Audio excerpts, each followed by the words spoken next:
Well, thank you, everyone. My name is Eric Rosand. I'm the director of the Strong Cities Network, and I'm pleased to welcome all of you to what's our first in what will be a series of at least monthly webinars over the next year and beyond. And we hope they'll provide a platform for Strong Cities Network's members and partners to discuss, engage, and share lessons and good practices on the most pressing issues and challenges facing local leaders and the cities they lead when it comes to preventing and countering violent extremism, hate, and polarization in their local communities. And for those that are not familiar with the Strong Cities Network, we're a network of about 150 or so local authorities, municipalities, cities around the globe working together to address extremism, hate, and polarization, recognizing that cities have a particularly important role to play in this regard. For this first webinar, we're joined by experts to discuss the role of cities and other local actors in the rehabilitation and reintegration of family members of foreign terrorist fighters, drawing from their experience working directly with returnees and local practitioners and communities in Kazakhstan and in other contexts, including elsewhere in Central Asia. And the discussion, unfortunately, comes at a particularly timely moment as last week's unrest in this SDF-controlled prisons in Syria and the daily reports of the violence and suffering in the detention centers there has underscored the need to find a sustainable solution to deal with both the security dilemmas and the humanitarian crises that the situation there poses. The situation of family members of foreign fighters detained in the camps, many of whom are children, is particularly urgent. And while many governments refuse to take on the political burden of repatriating the family members of nationals who left to join groups like ISIS, one country that has stepped up to the challenge, notably, is Kazakhstan, which brought over 700 of its citizens back since 2019. And along with Tajikistan, Uzbekistan, and most recently Kyrgyzstan, Central Asia has repatriated over 1,300 people during this period. And of course, there are other examples as well of countries that have repatriated their nationals, but regrettably, those examples are too few and far between. So although rehabilitation and reintegration plans and mechanisms are conceptualized at the national level, it's often cities and local actors and communities that bear the burden of R&R for these returnees and helping them to resocialize. As municipal authorities find themselves in the closest proximity to the returnees, they are the ones responsible for providing housing, counseling, school, and job training support for returnees, as well as often having to contend with the negative perceptions of the receiving local communities. In doing so, local leaders and actors face a myriad of challenges, whether lack of resources for effective coordination between stakeholders, lack of national support for local level initiatives and structures that are critical here, overcoming, again, the negative perceptions in society of repatriating and reintegrating members of the community, and then the limited sharing of good practices within and among regions. And so through our work over the years, the Strong Cities Network has emphasized the unique position of local governments and actors in all aspects of preventing and countering violent extremism, and has stressed that it should be leveraged to coordinate a multi-actor response that involves civil society and local practitioners to provide a holistic approach for effective and sustainable, not only PVE efforts more broadly, but in particular, rehabilitation and reintegration. We are therefore extremely pleased to welcome our today's panelists and to hear them share their experiences in Kazakhstan, which we believe will provide an invaluable lesson for the rest of the region, as well as the international community as a whole. We have three really distinguished speakers, all with in-depth experience on these issues. Our first speaker is Dr. Stevan Weine. He's the Director of Global Medicine and the Director of the Center for Global Health at the University of Illinois College of Medicine in Chicago, in the United States. Our second speaker is Gulnaz Razdykova, the Director of the Center for Analysis and Development of Interfaith Relations in Sultan, Kazakhstan. And finally, we have Noah Tucker, a non-resident senior fellow at the Atlantic Council's Eurasia Center. Again, all three have recently been on the ground. Well, Gulnaz is always on the ground in Kazakhstan and elsewhere in Central Asia, working on these issues directly with local practitioners, local officials, and the returnees themselves. So without further ado, I will turn the floor over to Steve. But before doing so, I just want to say that we have interpretation in Russian.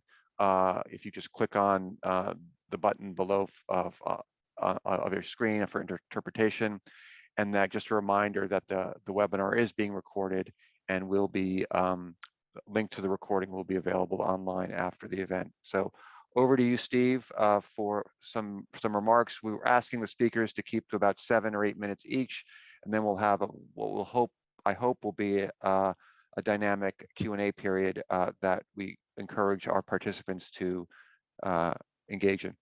So Steve. Thanks, Eric. Good morning, good afternoon, good evening. It's a pleasure to be here at this Strong Cities event and to be here, especially with Gulnaz and Noah, my valued colleagues. So, Eric, if the question the world is asking is, can you safely bring back women and children to their countries and reintegrate them into society and rehabilitate them? And I think the Kazakhstan experiment says yes, you can. And I think that we've been there multiple times. We've been meeting with women and children. We've been meeting and working with practitioners and policymakers. And we've come away very impressed at the remarkable work that they've done. You mentioned the importance of the local. Well, we've had the experience of sitting in conference rooms or seminar rooms in many different cities in Kazakhstan, in Shymkent, in Atura, in Aktobe, in Uralsk, in Karaganda. And around the table are a lot of local folks. They're school teachers. They're from the Ministry of Education. They're psychologists or theologians. They come from the regional government, from the Office of Religious Affairs, from the rehabilitation centers for victims of extremism. They come from different NGOs. They come from local police, and they're all working together to try to support the reentry of these women and children into society. And it's quite impressive just to see the number of people around the table and that they're actually working together. I think in any country with any similar effort, you'd say this is exactly what's needed to get the job done. One crucial pivot that Kazakhstan made about a year ago was to shift this from a federally driven effort to really a locally driven effort. So they really put the responsibility in the hands of regional and municipal governments and all of their people to get the job done. Of course, the way they started the project was also very smart because it set them up for this, because there was initially a rehabilitation center, I think, in Aktua, which I had the opportunity to visit several years ago. And in that center, where I first met Gulnaz, they had people from all the local cities. So the meaning practitioners. So the women and children met with the people they would be working with in the cities when they returned to their towns and villages. And that, of course, promoted continuity, continuity of care, which, you know, is very important for these kinds of folks who've been moved around too much and let down too much by governments and other organizations. So what have they done that's so impressive? I think that they have really facilitated reintegration. That means getting kids into school, getting reuniting families, getting women job training and helping them get set up in jobs. All the things that you need to kind of re-enter into society. Most important, underlying that, is they made the women feel welcomed and children. They said, like, you have a place here in Kazakhstan. We want you here. We want you to be a citizen here. We want you to feel valued here. And every one of the women and kids that we've talked to said how much that mattered to them, because sitting in a refugee camp in Syria, they felt like, we're lost. We don't have a place. You know, we made some mistakes and there's no going back. So that sense of welcoming, and that's gave them a sense of belonging and purpose that helped them to believe in themselves. And I think that really mattered.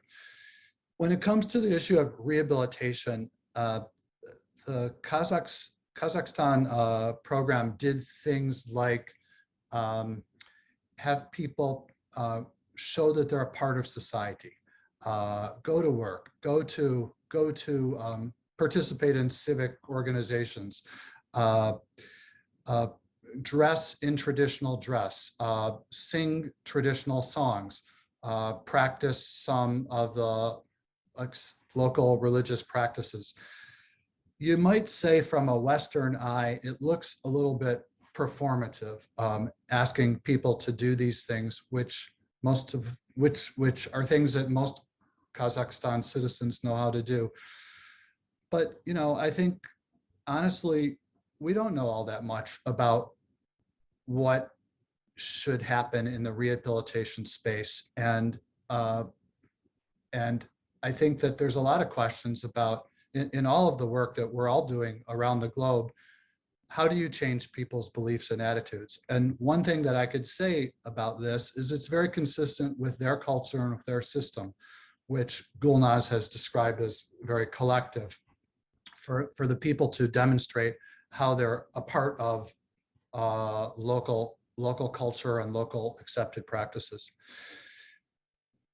So all the women talked about, and children talked about how they were very fearful and traumatized when they first came back from Syria to their country. But over time, those things got better for most people. However, for a significant number of people, there still are symptoms of what we would identify as depression or post-traumatic stress disorder or other kinds of behavioral issues in kids. And, you know, I think our impression is that these are things that can be managed, but they're still challenges. And if you want to, you know, help to facilitate the long-term resilience of kids and women, then you would want to be able to address those things. And that's one of the things that I think our project brings to Kazakhstan, because there isn't a tradition of trauma-informed care in the same way that we recognize it here. And so their clinicians, their psychologists and all that are very competent and do excellent work and are very committed. But we're trying to help to add to that some additional expertise in trauma-informed care to try to address these lingering problems in some women and children. And in that sense, you could say that the recent events in Kazakhstan, the crisis that's happened over the past couple of months, is kind of a stress test for individual women and children and for the program as a whole. What do I mean by that? Well, I'm talking about hearing from women and children that seeing burning buildings or hearing gunshots triggered them and triggered traumatic reactions in women and children. So kids and moms are having nightmares and panicking and kids not wanting to separate from their moms and not feeling as comfortable in school and things like that. Totally expectable responses. But it's interesting because what we were hearing from these mothers and children and the practitioners, honestly, just a month before the recent crisis was, the best thing that we could all do is forget what happened in Syria. Just forget it. We're going to leave that behind. We're going to move on with our lives, and it's not going to be a thing we're going to focus on anymore. And of course, in a way, we want that for them, but we also know in kids and moms who have experienced severe trauma, it's not so simple. And And so for some of those folks, treatment is important in helping to address lingering symptoms or build coping strategies that people can use to deal with crises such as this, a national crisis or a local crisis, like, I don't know, graduating high school could be a crisis for somebody. So you need to build those kind of coping strategies. And so I think that one thing that this teaches us is that there's more work to be done in this space of addressing these lingering traumatic symptoms that some have and building more resilience. And then the other last point I'll make, Eric, is that the program was founded on the idea that kids and moms would be anonymous in society. They would be resettled and no one in their school knows that one of the kids, might have been born in Syria or came from Syria, and same with moms in communities. And I suppose that can work well if the secret is never revealed, but in some cases it has been. And in the case of this recent crisis, there's been an escalation of what we'd call Islamophobia in society. Some people saying that terrorists have caused this, and Islamic terrorists, and maybe even these returnees. There's wild rumors going around. And so it leads to an escalation of negative attitudes towards kids and moms in society, which is a trigger for them, again, because they just want to be normal and fit into society. They don't want to have to be exceptional in that way. But also, I think that's I think that people don't want to live in the kind of society where there's this kind of divisiveness.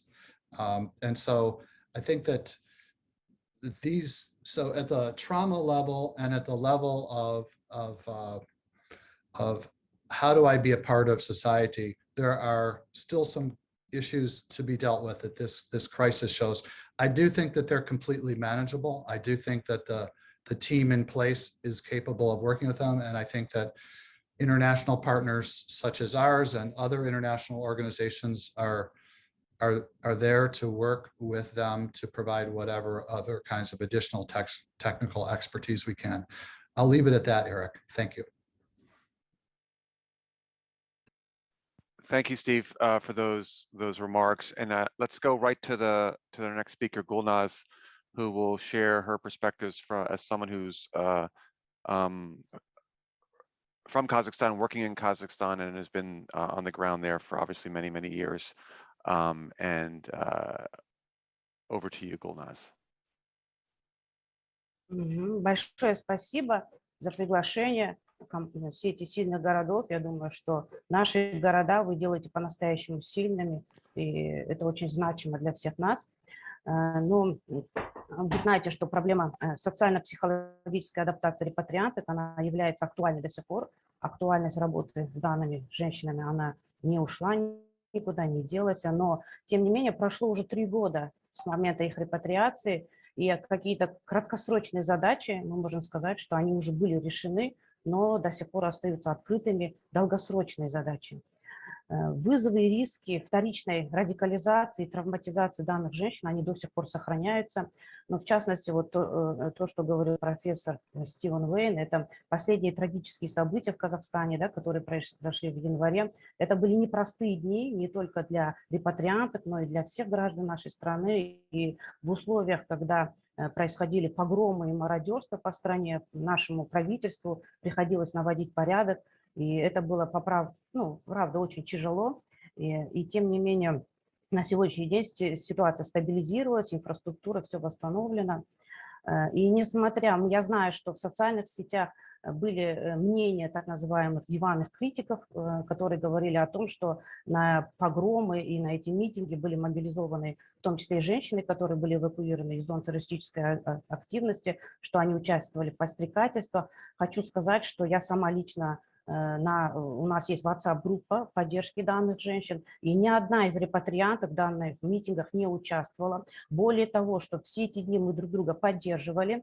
Да, женщинам было страшно, так же, как и мне самой было страшно, и это нормальная реакция на такие события, но тем не менее они поддерживали друг друга, не выходили из дома и советовали не выходить из дома друг другу. Даже вот буквально недавно я разговаривала с одной из них, она говорит, что у нас закончился хлеб, но мы боялись выйти на улицу, и мы пекли булочки, лепешки дома. Хорошо, что дома был запас муки. То есть они даже делились какими-то простыми советами по выпечке, и это нас сближало, и друг друга мы поддерживали.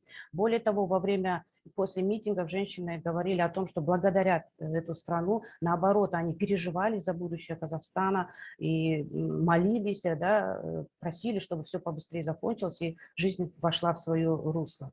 Так что ни одна репатриантка на улице не вышла, и я считаю, что для того, чтобы будоражить общественность и делать такие громкие заявления, нет никаких оснований в нашей стране, и спекуляции на эту тему, они недопустимы.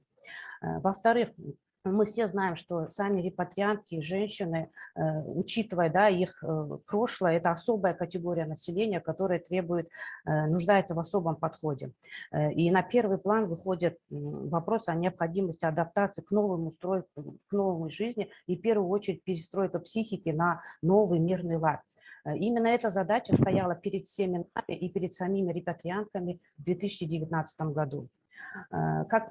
Казахстан, как одна из стран, которая столкнулась с таким явлением, как возвращение людей из зон террористической активности, связанных с риском для жизни, травматическим образом, знаем, что все это действовало на их психическое здоровье, что женщины достаточно очень глубоко травмированы. У некоторых женщин мы диагностируем посттравматическое стрессовое расстройство, и у некоторых даже оно приобрело хроническую форму. Все это, естественно, усугубляет программы реабилитации и реинтеграции, влияет на их психологическую уравновешенность, мировоззрение, стабильность ценностных ориентаций, деформацию образа «я». Следует отметить, что дети и подростки представляют особую группу риска по отношению к ПТСР, так как у них недостаточно развиты личностные ресурсы, позволяющие эффективно справляться с последствиями травматических ситуаций. По опыту хочу сказать, что многие женщины и дети до сих пор остаются в плену знакомого им чувства, это страха. И иногда источником этого зла могут быть люди, которые должны были им помогать и их поддерживать. Хочу отметить, что война для многих из них началась не в Сирии, она началась у них уже в их собственных домах. Особенно это в отношении молодых ребят, которые подвергались насилию, унижению, буллингу, которые имели наркотическую и алкогольную зависимость, которые были склонны к аутоагрессии. Поэтому считаем, что посттравматические стрессовые нарушения, они способствуют формированию специфических семейных отношений, особенных жизненных сценариев и могут влиять на всю дальнейшую жизнь. Психическая травма, психический шок и их последствия – вот что может определять дальнейший их жизненный сценарий. Душевные надломы, срывы, ожесточение, повышенная конфликтность, сверхбдительность с одной стороны, и с другой стороны эти женщины, они уставшие, они депрессивные, да, а у них есть апатия. Вот это естественная реакция на тот шок, которому они подвергались в Сирии. И мы все с вами, практики, мои коллеги, должны найти в себе мужество, чтобы понять их и принять их такими, какие и они есть. Потому что мир для этих женщин разделен на два типа людей. Первый тип людей – это те, которые их понимают и принимают. И вторая группа людей – это те, которые их не понимают и осуждают. Поэтому цель социально-психологической реабилитации – это не только восстановление их психического здоровья, но прежде всего это восстановление их правового статуса. Это гарантии, что они получат доступ к социальным услугам и найдут свое место в социуме. То есть свое место в социуме, которое они потеряли в 2013 году, им очень важно сейчас стать частью всего казахстанского общества. И женщины должны быть максимально включены в систему социальных отношений в нашей стране. Этапность, дифференцированность, комплексность, преемственность, последовательность и непрерывность в проведении реабилитационных мероприятий – это вот главные принципы, по которым мы работали в течение этих 3 лет. Основные усилия должны быть сосредоточены на специальных мероприятиях, которые будут организованы психиатрами, медицинскими, социальными работниками. Это психодиагностика, психофизиологическое обследование, медицинский осмотр, психорегуляция, саморегуляция. И в первую очередь, конечно, мы должны сейчас уже по истечении 3 лет обращать внимание на женщин с явными симптомами ПТСР. И я думаю, что Стивен Weine нам огромную помощь в этом оказывает, потому что он буквально обратил наши взгляды, наш фокус внимания на эту проблему. Истиной, подытоживая, хочу сказать, что я думаю, для всех нас истиной является то, что наша способность истреблять друг друга сопоставима с нашей способностью к взаимному исцелению. Поэтому важнейшую роль в их реинтеграции играет восстановление нарушенных социальных связей и ролей. Многие женщины стали волонтерами, готовы помогать другим женщинам, которые тоже стали жертвами экстремизма. У нас есть кейсы, когда женщины полностью восстановились и открыли бизнес-проекты, и они сами сейчас создают новые рабочие места для других людей. Сфера их бизнес-интересов – это кондитерские, парикмахерские услуги и сети быстрого питания.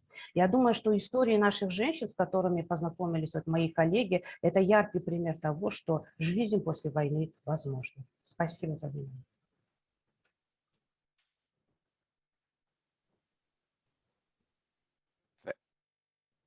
Thank you very much, Gulnaz. And I think the concept of needing to facilitate these individuals, these returnees, to take their place in Kazakhstan society over the long term, I think highlights the role that local institutions need to play here. And so I'm eager to hear in the Q&A more about how what the cities themselves as municipal institutions are doing to facilitate this over the long term.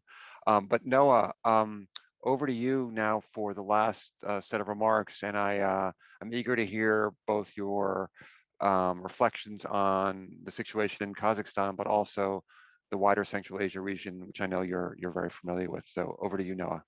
And before you start, I would encourage folks to start using the chat for questions. I'll monitor it and try to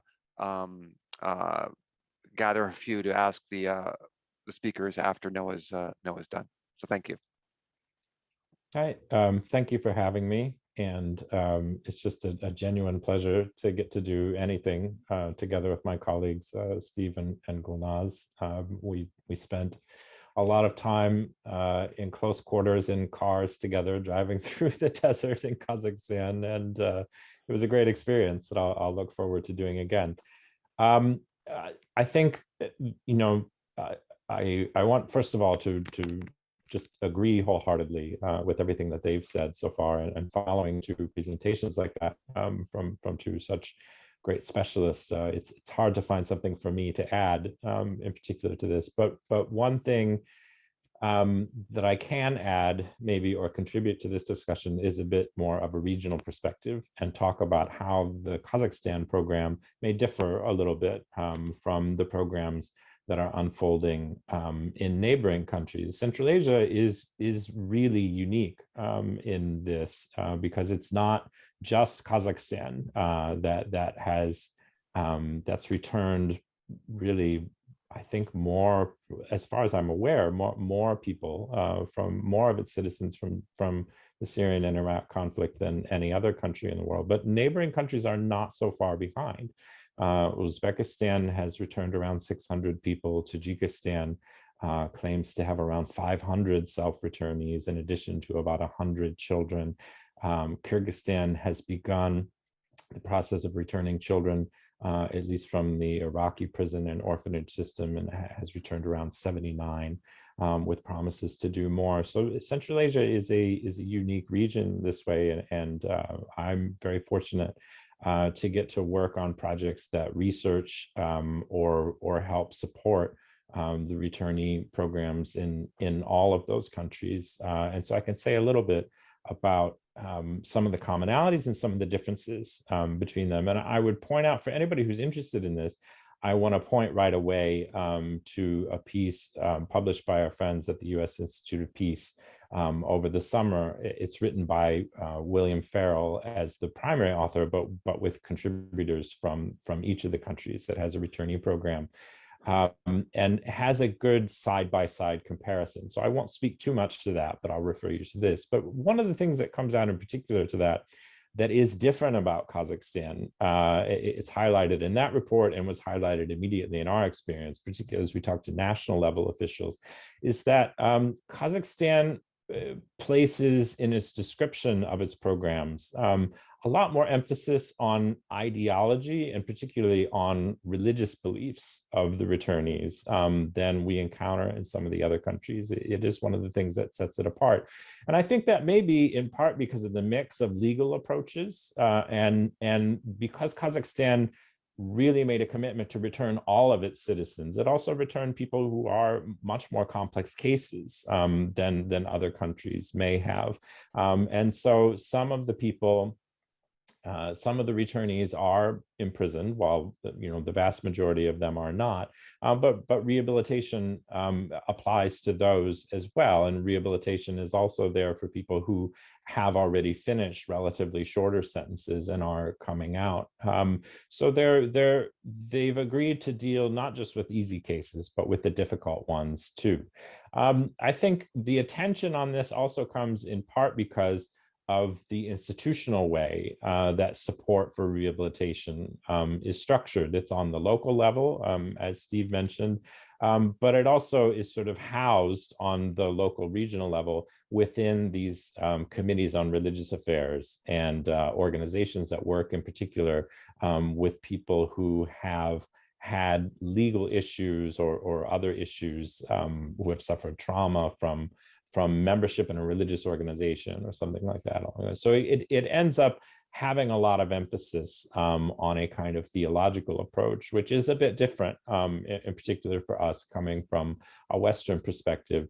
But one of the things that we found in doing the interviews and meeting with many of the practitioners is that while they may work in an organization that deals with religious issues or is specifically designed to talk to people about their religious beliefs, there's an entire team. There's really a multidisciplinary and multi-level approach to these things. And one of the other things that we found is that as we would talk to people, even people whose job description is theologian itself, about the work that they were doing with returnees, a lot of times they would begin, thinking that they were talking to someone who had maybe no background in any of this, and they needed a general explanation. They start by saying, well, the rehabilitation process is we explain to them what jihad is and what jihad really means, and that it's not what they did, this sort of thing.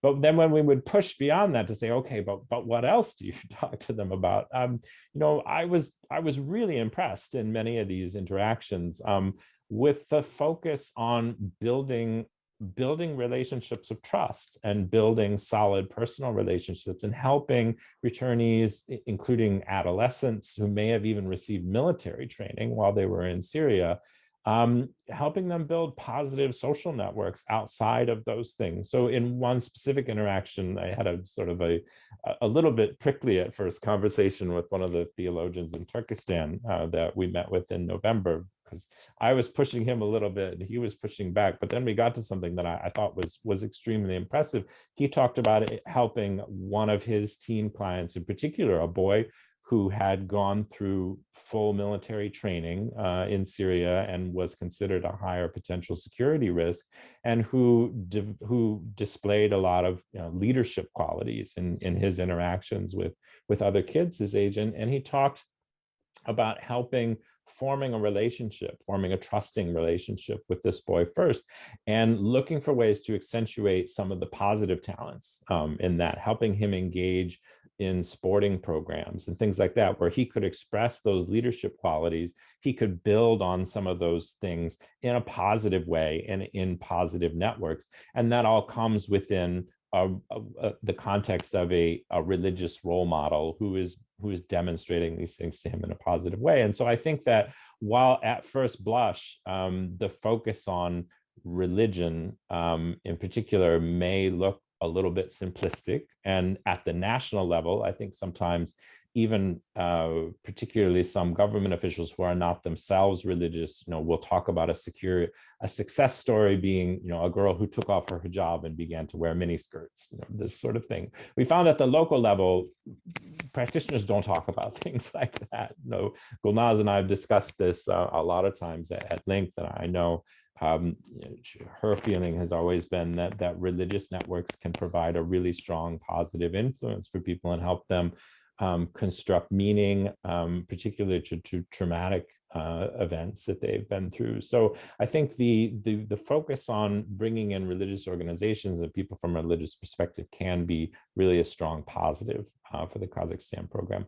The other is that because local level agencies are directly responsible for the success of the women's rehabilitation, I think we see a strong positive there in comparison potentially to some of the other programs that we've seen, where you really have caseworkers who are responsible at the end of the day for the success or failure of someone's rehabilitation, and caseworkers who are responsible for connecting women to their legal needs, their documentation needs, ensuring that kids are in school, ensuring that they have job training that they need, and things like that. So really a multi-level, multidisciplinary approach, and not just focusing on one thing, and not just focusing on whether women are a security threat, but whether they're really having their needs met in rehabilitation. Another unique thing about the local level work is partnership with civil society organizations, and sometimes with Islamic civil society organizations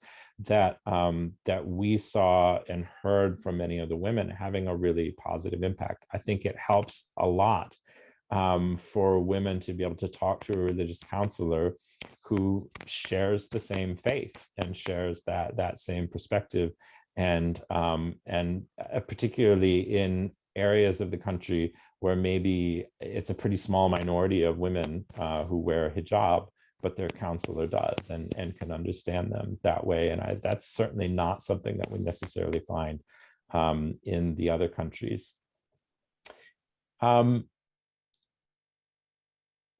Within that, at the local level in particular, despite some of these comments by national level officials, we find too that women are really encouraged to continue to practice their religion and to form positive social networks that can enact those values that way. And I think within that too, the strong family ties that we see within the Kazakh experience, and this is really something that is true of the whole region in Central Asia, where family ties and family relationships are so important. But I think one of the things that was particularly helpful with this in Kazakhstan is that it was many of the families and parents themselves who initially organized among themselves and lobbied the government and lobbied on a civil society level for their children and grandchildren to return. And that was how I first encountered this issue in Kazakhstan. I met the parents initially before these things happened. And I have to say that family support and that sort of grassroots networking that happened in those family networks, I think has done a lot to help that. We see those kinds of grassroots networks also, for example, in Kyrgyzstan, that still has not returned any of the adults. And I think that the government of Kyrgyzstan and others making these decisions in Kyrgyzstan can look at this factor and take encouragement and take some inspiration from Kazakhstan's success. Just really briefly, some of the challenges that still remain we see in Kazakhstan, but these are true across the whole region. One in common for the whole region is stigma that women may face, both as returnees, but also as women who continue to wear hijab in areas in particular where this is not as common. And I think there's work that should be done on the national level and in the public level to help destigmatize something that really is a very ordinary display of religious faith in many other places in the world, but in particular in some of the countries in Central Asia, not as much in Kazakhstan, but in some countries in Central Asia, continues to be something that is controversial or in some places sometimes illegal. And that goes within sort of comfort with religious diversity. I know when we from the West talk about religious diversity sometimes and how it's a positive thing, it can really come across as us sort of saying that we know better and that our values are better than others. But in particular with religious diversity, I think in a place that's I'm only sitting a few hundred yards now from a monument to a place where not so long ago in history, Protestants and Catholics killed one another here in this little Scottish village where I'm sitting now. And I think I would say we have in Europe and in the United States, we've learned from our mistakes in this, that pushing people to align all within one type of religious faith has tragic consequences that we've faced. And so when we talk about this, I'd encourage you to understand that we're inviting and hoping for others to learn from our mistakes, not saying that we know things better than you do. And then as Gulnaz and Steve have both mentioned already, taking into consideration the long-term mental health needs, at least for some of the returnees and some of the children, and creating stable support networks for those who might need them that will last over the long term. This is a need that's shared in all the countries. So thank you very much. And I'll wrap it up. Well, thank you so much, Noah, for that. That's a great way to segue into questions and answers. And a lot of the questions as they've been coming in were, I don't know if you're a psychic, but no, you were answering them in real time without probably knowing that they were being asked. So kudos to you. I'll just throw out a few questions from the chat, and you don't have to answer every one of them. You can answer one or two, but just this gives you the flavor of what's on the mind of our participants. One question asks about the concrete positive results. How do you know when what you're doing and what the program is doing is working? What's a clear sign of success? How has the pandemic impacted this work? And what adjustments have had to be made, and along those lines? And I think the most common question was, this is obviously a great example of one country doing something really, in many respects, innovative and but a way that's very contextualized to its culture, to its politics, to its religion. What types of practices can one export to other countries? What are lessons learned, whether it's in elsewhere in Central Asia or the Sahel or perhaps Afghanistan, that could be relevant there as they look to deal with some of these challenges? How does culture, politics, and the economic environment come into play? Again, we heard a little bit about that in terms of the recent unrest in the country. And I think another question that comes to mind is the relationship between the national and the local. To what extent is there a national framework for R&R into which these local programs are embedded, or are these local programs really more sui generis, emerging organically on the ground? Is there any feedback loop between the local and the national on these issues, let alone across the country, in the different? It's a vast country, and are lessons being shared across and among the different local efforts? So those are a few questions that came up. Maybe we'll go in reverse order, and really take no more than 2 minutes to answer a few of them. We'll go maybe a couple of rounds around. So take a couple of questions at a time, and then we'll go to Gulnaz and then Steve. So Noah, why don't you start? Let's see. I guess I will take. I'll take maybe the feedback loop question and sharing of cases. I know that although Gulnaz would be in a better place to answer this than I am, since she participates within the program, but it was one of the things that we found in our program evaluation is that there while there was a lot of personal level interaction, there's a good network of the practitioners among themselves informally as they share their practices. It may be helpful, and one of the things that we hope to do through the support grant that we're working on now is to create a sort of more stable platform within which people can talk about difficult cases, they can talk about their successes, they can talk about their experiences.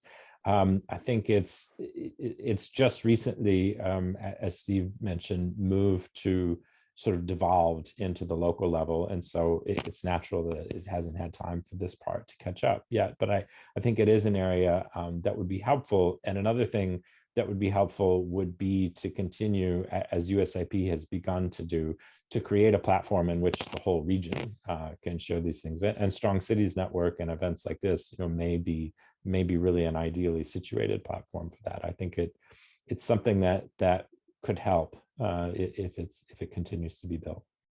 Thank you. Gulnaz. Очень много вопросов было. Давайте я отвечу на те, которые запомнила. Но в первую очередь пандемия это стало вызовом для наших программ реабилитации, потому что очные, офлайн встречи стали невозможны. И в это время перед нами стала задача, в том числе передо мной, что же делать, да, в условиях пандемии, чтобы реабилитация не остановилась. И я организовала проект, который называется Sultan, который объединил около 150 женщин и самовозвращенных в том числе, не только организованную репатриацию, но и неорганизованную репатриацию. И с этими женщинами мы в онлайн-эфире еженедельно по 6 часов проводили поддерживающую терапию, работу с теологами, психологами, юристами, и в том числе это были специалисты как с министерства, с различных уровней министерства, так и региональной практики. То есть вот более-менее за пандемию мы вот так мобилизовались.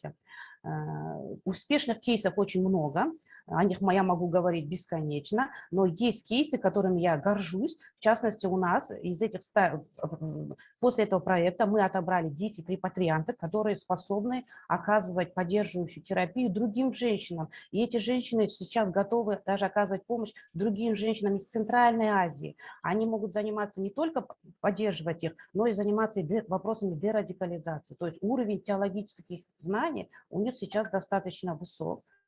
Поэтому я думаю, что этот опыт можно участвовать. Во-вторых, эти женщины выступают со всех международных площадок, и это не секрет, и в Европейском парламенте они выступали, из позиции ОБСЕ и ООН выступали и говорили вот о своем опыте, как и позиционируют себя эти женщины, считая не как жертвы, а как борцы с терроризмом. И я думаю, что это очень хорошее такое ресурсное положение. И многие женщины занялись волонтерской работой, в частности, вот в интеграции с так называемыми традиционными жамагатами Казахстана, они организовывают различные благотворительные акции. Это помощь детским домам, это работа аниматорами в детских домах, помощь. Вот когда была пандемия, они разносили продукты для престарелых, одиноких людей. Они организуют различные благотворительные ярмарки. Одна из женщин Жусана является волонтером по поиску квартир для людей, которые в этом нуждаются. Вот это вот те кейсы, которыми мы можем гордиться и об этом заявлять. Так, еще какие вопросы? Вызовы есть, вызовы они остаются, риски еще сохраняются, но не по всем женщинам. По некоторым самым сложным кейсам эти вызовы остаются, особенно они актуальны для тех женщин, чьи мужья отбывают наказание в тюрьмах, потому что темпы работы в тюрьмах и на свободе, они, к сожалению, разные.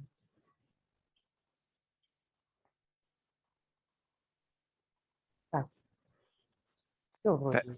Если есть вопросы, это еще. Thank you, Gulnaz. And Steve, maybe you can tackle the one about best practices. And is the Kazakh experience really unique to Kazakhstan, or are there things that are happening in Kazakhstan that other countries and communities can learn from? Yes, I mean, I think we should spend hours answering the questions you raised earlier, Eric. And You have 2 minutes. Thank you, Eric. You're welcome. No, but I think what's been accomplished there is is important that we do spend time really analyzing it and reflecting on it and learning lessons from it. But bottom line is, yeah, there's unique aspects and there's generalizable aspects. I think one of the things that's impressed me is that we call all this work rehabilitation and reintegration. And those terms have their history. And at some point that became the acronym that everybody used. The more that we look at what's happening in Kazakhstan and other places, there's really many R's involved, maybe 5. There's repatriation, there's resettlement, there's reintegration, there's rehabilitation, and there's resilience building.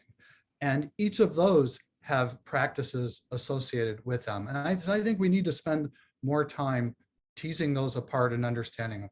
I think that we have some kind of cookie cutter notions out there that it's just about changing ideology or just about religion or just about security. And I think that in the stories that you've heard today from Gulnaz and Noah, you could see that that's not true. That's not what's being practiced on the ground.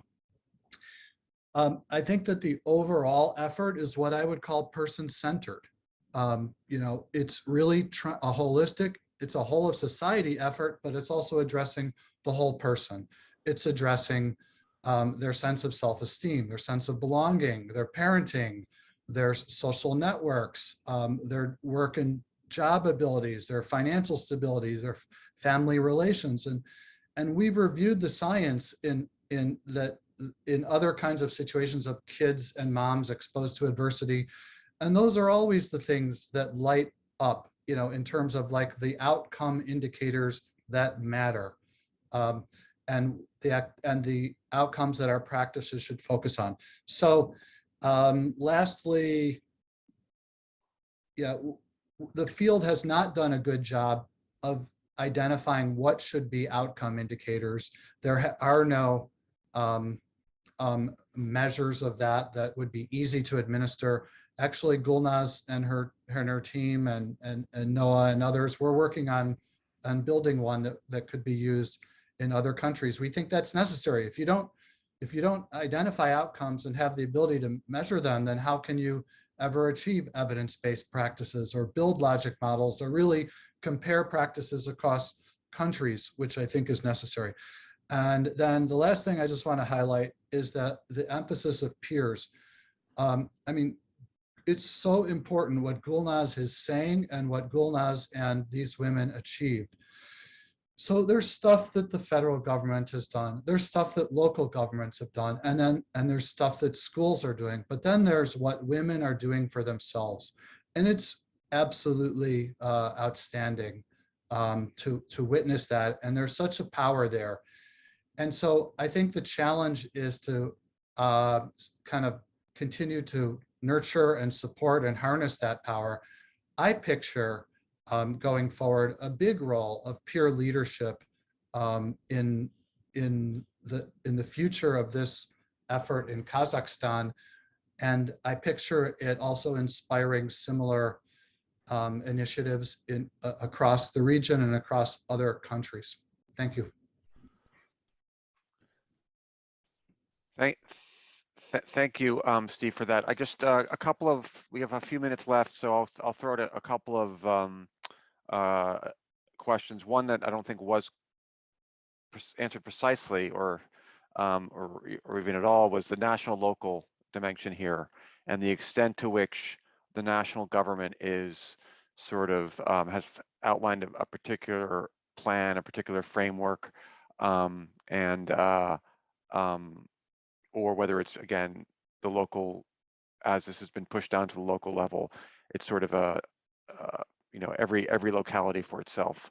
And the second question that popped up is about what, and I don't know if one can quantify this, but what percentage of the women who've returned have gained employment? And then the final question, which is perhaps the most challenging question and maybe will require not just an entire webinar, but maybe an entire seminar, is what drove the women to leave in the first place, And are those reasons, have they been addressed, or are those still, are those conditions still remaining? Steve, why don't we start with you with the Sure. 1 or 2 minutes? I'll take one or two of those quickly. There is no one explanation or one path for why women would go to Kazakhstan. Some were, some embraced the project. They wanted to be part of the Islamic State. Others were tricked into going there. It's more like they were trafficked. Others were just being obedient to their husband. Many were escaping highly traumatic family situations, such as Gulnaz described. So we need to really think about the different pathways in, because it implies that there's different tasks in terms of what the work of reintegration and rehabilitation should focus on. But yes, I think that there's an effort in all those cases to try to understand what were the drivers and to try to mitigate those drivers at an individual level so that they don't continue to impact the person. In terms of national and local, I think that, there's that issue, Eric, and then there's the issue of like, how long should this program be? So I think at some level, Operation Sultan was framed as a national level humanitarian rescue operation. Let's get these people and bring them back to our country and get them back in our country. And then at a certain level, I think they feel like that big effort to bring them back was done. And then it can just be up to the locals to kind of make sure that that they settle into their local communities. I think that maybe like what Noah said before, what would be really helpful would be some national level integration, reflection, building upon strengths, learning lessons from all these local experiences. Otherwise, all of the amazing lessons that Gulnaz and her colleagues have learned could be lost. But I think they have it within their capacity to, for example, create new versions of best practices or measures or trainings that could be useful in other countries, even including the United States, I would say. So that's not going to happen one community at a time. Somebody has to pull that together. And we want to thank, again, the support of the State Department and the US Embassy to give us a chance to do some of that work. That's part of our mission there. And other international organizations are also trying to work in that space. Thank you. Gulnaz, 1 minute, if you could, on any of the questions I put out there, that would be great. Да, тут спрашивали про трудоустройство. Безусловно, большая часть женщин сегодня трудоустроена. Но если женщина ухаживает за ребенком, либо у нее маленький ребенок, либо много детей, да, 5 и более детей, она получает пособие от государства, и ей нет нужды работать. То есть она воспитывает своих детей. Но основная часть женщин, конечно, трудоустроена, и мы перед ними ставили сразу задачу никакого иждивенчества. То есть ни мы не должны, государство не должно нести вот эту экономическую, да, нагрузку по вашему жизнеобеспечению. Следующий вопрос был задан, это кто с ними контактирует. Я думаю, что одной из особенностей казахстанских программ реабилитации это была открытость самих женщин. То есть мы их не изолировали, мы их не закрывали ни от журналистов, ни от мирового сообщества. Мы дали им микрофон в руки и сказали, вот вы идете и контактируете, рассказываете, вам будут задавать вопросы, вы должны сами выстраивать коммуникацию с обществом. Если где-то надо, попросите прощения у общества вот за свой поступок. То есть эти женщины взяли на себя эту роль, и это тоже было очень терапевтично в этих программах реабилитации. И все, у нас субъектов профилактики очень много, начиная от государственных органов, заканчивая духовными организациями. И все эти люди имели доступ к этим женщинам. Никому не запрещали контактировать и проводить с ними мероприятия. Это тоже одна из особенностей. Спасибо. Thank you very much. And Noah, the final word from you before we wrap up. I would only, I guess, reiterate what Steve already has said quite well, and what I guess I kind of hinted at in my earlier comments. You know, my specialty is what motivates people to go to Syria, and I want to just say really, really clearly, it's so important that we don't look just at religious ideology, because it's a much more complex process than this, and so. If we just assume that everything was about religion and that we just need to change people's religious beliefs, then unfortunately we're going to fail in rehabilitation and prevention. So that's it. That's the best thing that I can offer, I guess. Thank you. That's a great way to note to end on. And I just want to thank everyone on the panel for participating. I think we've set the bar very high, or you set the bar very high for our follow-on webinars. The next one, which will be on February 23rd, preparing for trouble, the role of cities in responding to anti-minority protest. There's some new research that's coming out on this that we'll be discussing with mayors and former mayors from cities that were researched. So we'll be putting out that invitation on social media and into our in our newsletter, so stay tuned for that. But thank you to Steve, to Noah, to Gulnaz, to my team and the Strong Cities Network, to our interpreters, and for all of you who've stuck with us for the hour. It's been great. We'll be putting out a short briefing note on this event to disseminate some of the key points that were made.